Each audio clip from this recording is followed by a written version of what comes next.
ತನ್ನ ಎರಡನೇ ಅಧಿಕಾರ ಅವಧಿಯಲ್ಲಿಯೂ ನಿರಂತರವಾಗಿ ವಿವಾದಾತ್ಮಕ ಹೇಳಿಕೆಗಳನ್ನು ನೀಡುವ ಮೂಲಕವೇ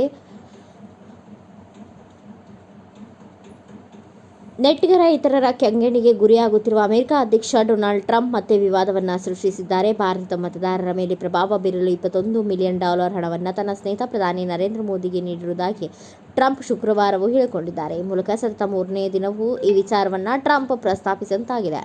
ಈ ಬೆನ್ನಲ್ಲೇ ವಿದೇಶದಲ್ಲಿ ಮತದಾರರ ಮೇಲೆ ಪ್ರಭಾವ ಬೀರಲು ಇಷ್ಟೊಂದು ಹಣವನ್ನು ವಿನಿಯೋಗಿಸುವ ಬದಲಾಗಿ ಅಮೆರಿಕದಲ್ಲಿ ಮತದಾನವನ್ನು ಹೆಚ್ಚಿಸಲು ಇದೇ ರೀತಿ ಪ್ರಯತ್ನಗಳನ್ನು ಮಾಡಬಹುದಾಗಿತ್ತು.